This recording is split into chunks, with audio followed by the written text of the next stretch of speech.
오늘은 에레미야 39장의 말씀을 보도록 하겠습니다. 에레미야 34장부터 38장의 내용은 예루살렘의 함락 전에 에레미야 선지자의 사역의 내용이라면, 이제 39장부터의 내용은 예루살렘이 함락된 이후에 에레미야 선지자의 사역의 내용입니다. 특별히 39장에서는 하나님의 그 말씀이 어떻게 성취되는가를 우리에게 보여주는데요. 하나님의 말씀은 1.1획도 땅에 떨어짐 없이 다 성취됩니다. 오늘 그 내용을 우리에게 보여줍니다.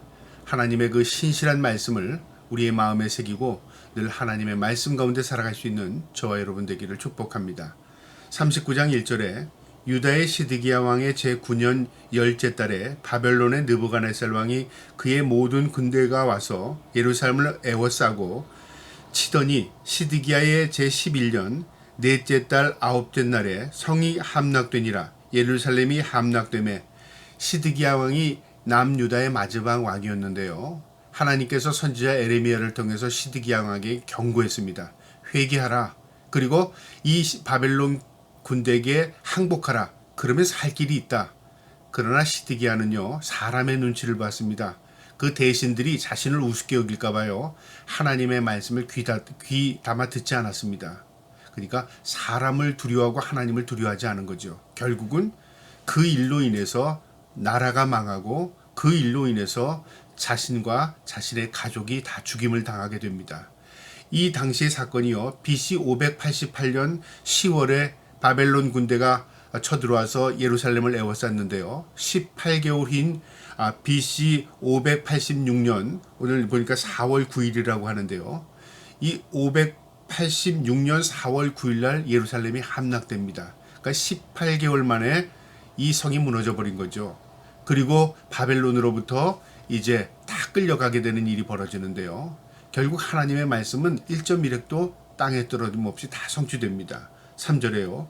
바벨론의 왕의 모든 고관이 나타나 중문에 앉으니 곧 네르갈 살레살과 삼갈 네부와 내시장 살스기민이, 네르갈 살레살은 궁중 장관이며 바벨론의 왕의 나머지 고관들도 있더라.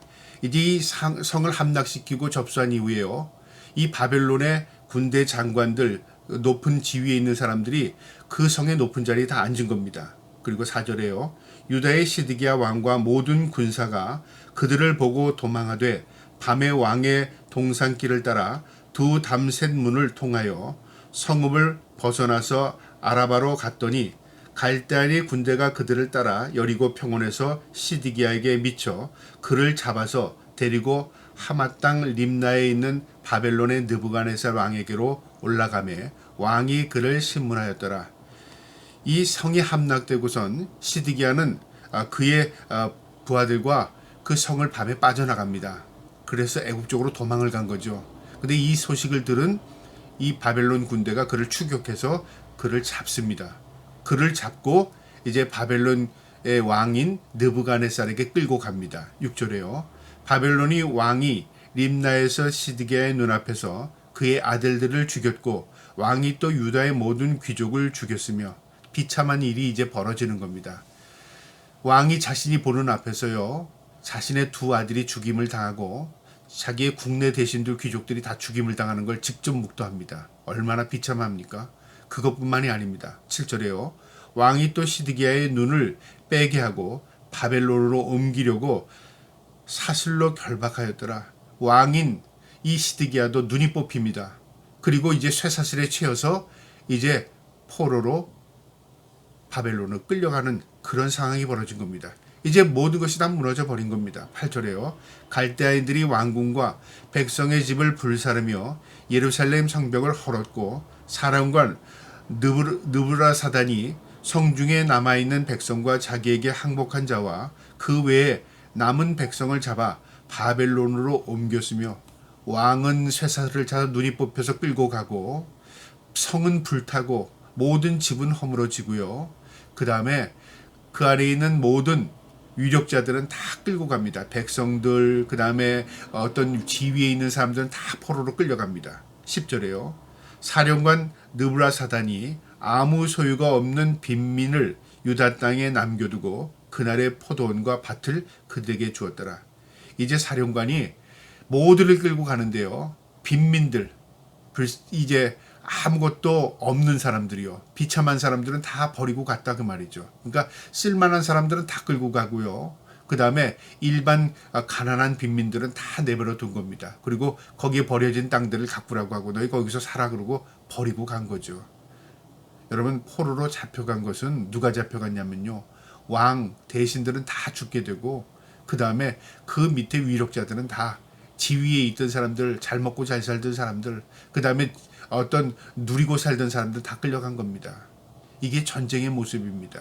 그리고 이제 빈민들은 다 그 땅에 버려진 겁니다. 11절에요.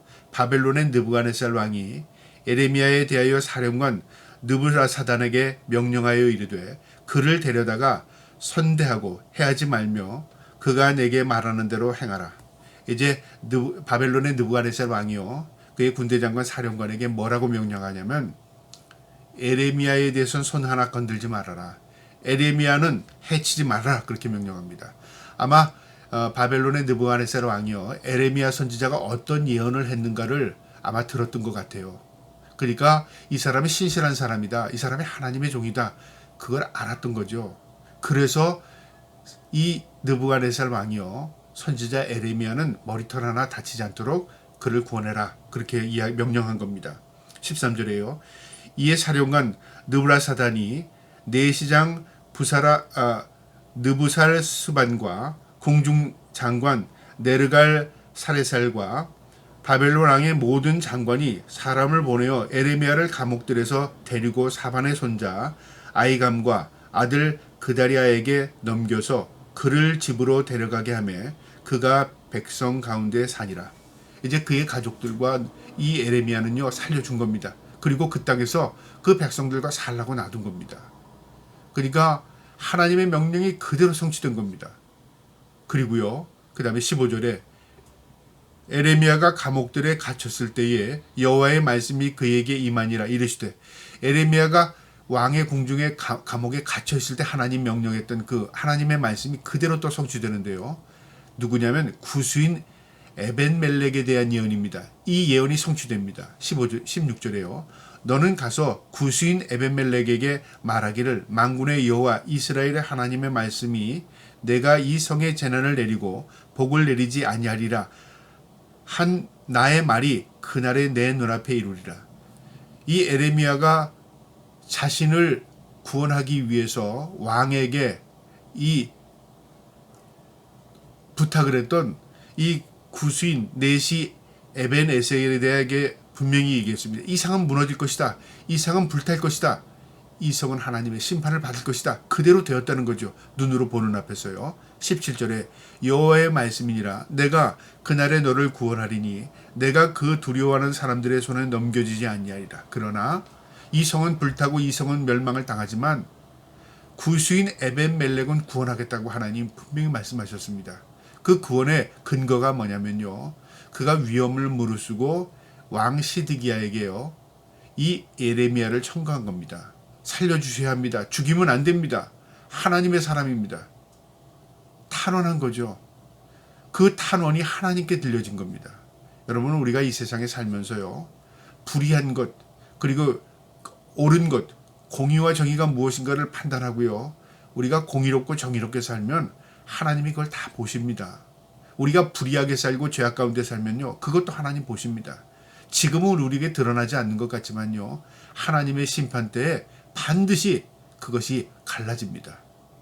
그래서 마지막 때는요. 양과 염소가 갈라지듯이요. 분명히 구별됩니다. 그리고 하나님의 심판을 받는 자들이 있고요. 하나님 앞에 구원받는 자들이 있는 것입니다. 저와 여러분이 하나님의 구원의 백성으로서요. 주님 만나는 그날 우리 모두가 구원의 백성 되기를 주님의 이름으로 축복합니다. 마지막 절 18절에 내가 반드시 너를 구원할 것인즉 내가 칼에 죽지 아니하고 내가 노략물같이 내 목숨을 얻을 것이니 이는 내가 나를 믿었음이라 여호와의 말씀이니라 하시니라. 참 감동적입니다. 내가 너를 구원하겠답니다. 에레미야 그 다음에 구수인 에벤멜렉. 그 이유가 뭐냐면 네가 나를 믿었다는 겁니다. 믿음이 있다 그 말이죠. 여러분 우리가 믿습니다 하는 말만 믿는다고 하고 행위는 믿지 않는 건 믿는 게 아니죠. 믿는다는 것은 하나님의 말씀이 성취될 것, 이루어질 것 그것을 우리의 마음에 두고 그것을 믿고 실천해 나가는 겁니다. 우리가 하나님의 말씀을 믿는다는 건 뭡니까? 이 말씀이 이루어질 것을 우리가 믿는 거죠. 그럼 말씀대로 사는 겁니다. 그런데 우리는요, 믿음이 뭐냐면 신비적인 것으로 잘못 이해하고 있습니다. 내가 복을 빌고 내가 믿는다고 하나님 앞에 간구하면 하나님께 이루어지고, 여러분, 그것은 내 욕심을 채우는 것이지 믿음이 아닙니다. 믿음은요, 하나님의 말씀이 이 땅에 그대로 이루어질 것을 우리가 믿고 그 말씀 안에서 우리가 하나님의 두려움 그리고 하나님의 말씀대로 살아가는 것입니다. 그래서 믿음은 삶입니다.